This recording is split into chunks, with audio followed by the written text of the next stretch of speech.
The storm struck without warning. Thunder cracked the skies open like shattered glass, and fire poured from the heavens. Commander Rourke hadn't seen anything like it. Not on Earth, not on Mars, not even during the Sarnak Wars on Kepler-9. His ship had crash-landed on this uncharted planet only hours ago, and already nature was trying to kill him. He stumbled across jagged rock formations, his boots slipping on moss-slicked stone. The oxygen mix was thin, but survivable. He clenched his jaw against the chill wind as it howled like a wounded animal. Then he saw it, a yawning cave mouth, like a scar torn open in the earth, got no time to scan it. He rushed inside. Darkness swallowed him. Rourke activated the wrist torch on his exosuit. Pale light flickered against walls carved not by nature but by tools. The walls were smooth, geometric. There were symbols etched in rhythmic spirals patterns, not made by human hands, but it was dry. And for now, safe. He sat against the wall, letting his muscles unclench. The storm outside screamed like a dying god. Rain hit the cave mouth like bullets. He exhaled, then he heard it. A whisper soft, ragged, ancient. "You're the first meal, in 500 years. Rourke's hand shot to his plasma sidearm. The light on his wrist flickered. He scanned the cave. Nothing. Just black stone.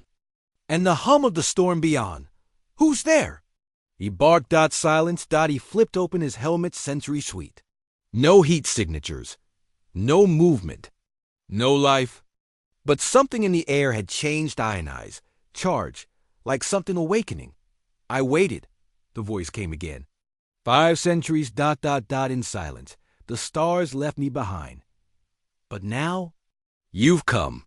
This time, it was closer. Rourke stood. The flashlight began to dim, sputter. The suit's HUD flickered with static. "System malfunction," it read. Nonsense his gear had been. Battle-tested on volcanic moons. Something was interfering. He backed toward the entrance. "You can't." "Leave," the voice whispered. "The storm is mine. I brought you here. I called out. And you came." "Not today," Rourke muttered. He bolted toward the exit only to be slammed back by a sudden wall of wind and flame that had not been there a moment ago. The storm had moved unnaturally fast, and now it howled against the entrance like it was alive. His only path now was deeper. He had no choice. The cave narrowed into a tunnel. As he moved, the walls grew warmer, pulsing, almost like veins, glowing, faintly blue. And then he saw it, a chamber vast and circular. At its center stood a throne of bone and metal, fused with crystal, and upon it, a creature know a thing. Its body was skeletal, but tall as a man. Its face, if it had one, was obscured by shadows that refused to be pierced by light. Its limbs had too many joints, and its fingers ended in needle-thin points. Beneath its ribcage, something moved like mouths, breathing. Rourke raised his weapon. "Identify yourself." The creature didn't move. But the whisper echoed through the chamber, inside his head. "I was the apex of the Devourers. We feasted on stars, on empires, on minds."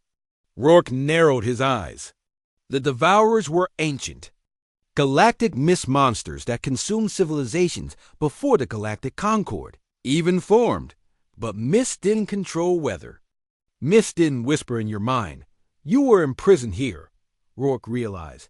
"Yes," the voice said, "by humans, by your kind. You fear what you couldn't kill." "That sounds like us," Rourke said darkly. The creature finally stood, bones cracked, crystal sang. The temperature dropped, but fear, it whispered, is just seasoning. Then it lunged. Rourke fired. Plasma lit up the darkness. The creature moved like liquid shadow phasing through the bolts then, reforming. One claw struck his chest plate, sending him skidding across the floor. Pain flared. Suit integrity, 72%. Rourke rolled, grabbed a shard of alien crystal from the floor, and slammed it into the creature's limb. It screamed, a sound like stars. Dying and recoiled. The voice cracked. You dare! I always dare, Rourke growled.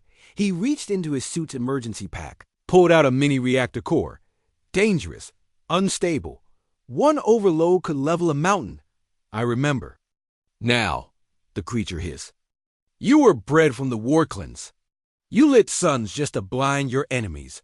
You poison gods with logic. You were the monsters. Rourke activated the core. The hum filled the chamber. Still are, he said. The creature shrieked. He hurled the core. A blinding flash filled the cavern. Heat like a newborn star erupted behind him as he dove behind a stone pillar. The explosion collapsed half the chamber. Silence returned. Dot ash filled the air. Rourke limped forward, coughing, broken helmet in hand. Where the throne had been, now there was only rubble and silence. But from deep beneath, in the cracks of the earth, something pulsed. He didn't wait to find out if it would rise again. 2 hours later, the storm cleared. Rescue drones from the orbiting fleet broke through the clouds and found him at the cave entrance. What the hell happened down there? A medic asked. Rourke looked back at the darkness. We left something behind once. Something that remembered. What? Is it dead? He didn't answer. Just stared at the sky. Next time, he muttered, we burn the myth before it gets hungry.